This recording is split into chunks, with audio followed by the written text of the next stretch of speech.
जय जगन्नाथ। मु सुचित्रा मो चैनल सुचिस किचन को बहुत बहुत स्वागत करुँची। जदि आपण मैंने मो चैनल प्रथम थर में देखुं निहाती सब्सक्राइब लाइक शेयर निहाती करंतु। आपण मैंने नुआ नुआ रेसिपी देखिए आपण मैंने देखिपे आज मु गोटे केक रो रेसिपी नहीं आसी। केक बहुत सॉफ्ट है स्पंजी है। ये केक ऑरेंज रे तैयारी है। वीडियो को शेष पर्यंत आपण मैंने निहाती देखंतु। रेसिपी जदि आपण मानकु भल लगुच निहाती कमेंट बॉक्स रे भल होईची और लाइक गोटे निहाती करंतु। माने जदि यही टाइप रो स्पंजी केक घरे करिया को चाहते निहाती शेष पर्यंत वीडियोटा को देखंतु। मु गोटे परे गोटे स्टेप बाय स्टेप कही आपण माने निहाती देखंतु केते सुंदर देखा जाउची स्पंजी देखा जाउची। चाहा सहित पिला मानक पई कि भी घरे तैयारी करि परिबे आपण माने सहजरे एही टाइप रो केक। चलंतु देखिबा रेसिपी। केक पाई जहाँ आवश्यक ड्राई इंग्रेडिएंट प्रथमे आमे रखिदबा। मु गोटे कप मैदा नेची, हाफ कप रो मु पाउडर सुगर नेची। जदि पाउडर सुगर नहीं ताहले आपण हाफ कप चीनी को ग्राइंडिंग करि नेबे।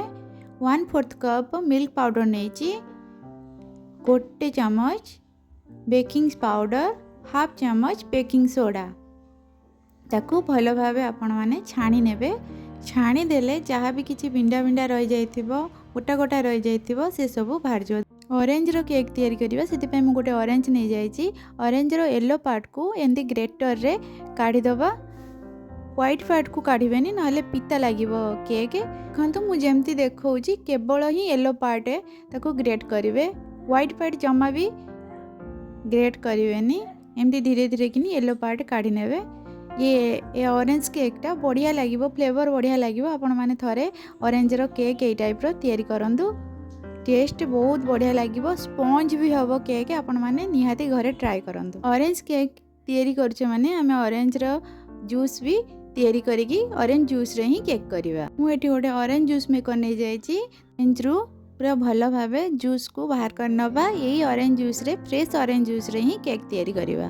बाजार रे तो विभिन्न वेराइटी रो केमिकल मिसे की केक तैयारी करचंदी। आपण माने घरे बहुत सहज उपाय रे ऑरेंज केक तैयारी करि परिबे। तो गोटे ऑरेंज रे पूरा हाफ कप ऑरेंज जूस बाहरी गला। 4 स्पून बड़ स्पून ने 4 स्पून ऑयल नेची।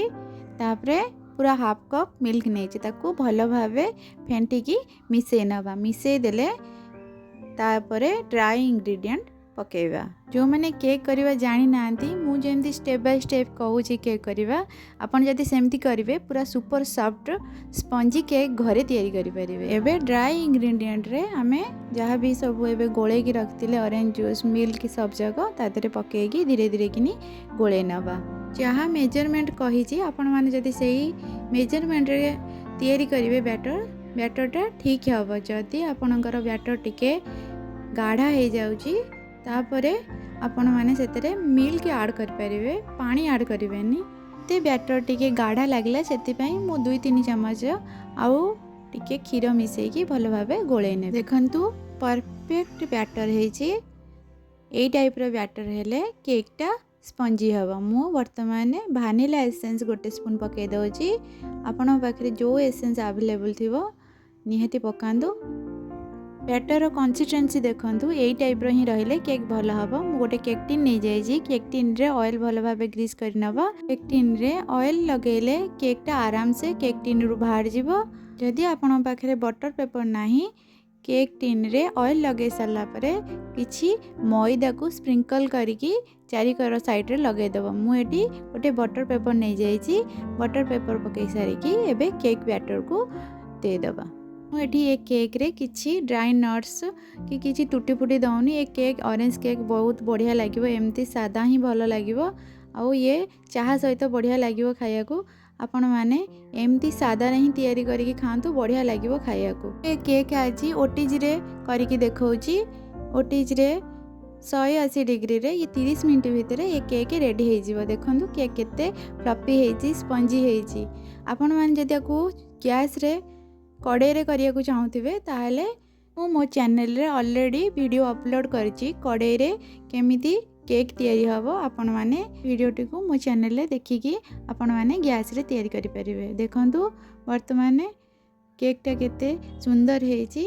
भल भाव बटर पेपर भी बाहरी गला देखंतु मु देखौछि हाथ रे चिपिकी देखंतु केते स्पंजी हेछि केते सॉफ्ट हेछि वर्तमान मु काटिकी देखैबी देखंतु केमिति भल भाव केमिति पीस पीस भाव कटि जाउछि पूरा बाजार रे जेमती बिक्री हुए मार्केट रे जेमती केक बिक्री हुए ये पूरा सही टाइप रो स्पंजी हेछि सॉफ्ट भी हेछि बहुत बाजार रे जो टाइप रो केक खाते आपण सही टाइप रो ही टेस्ट आसबो ये ऑरेंज केक रे आपण माने निहाती घरे ट्राई करंतु जदि वीडियो टी आपन को भलो लागुची आपण माने निहाती लाइक शेयर सब्सक्राइब करंतु।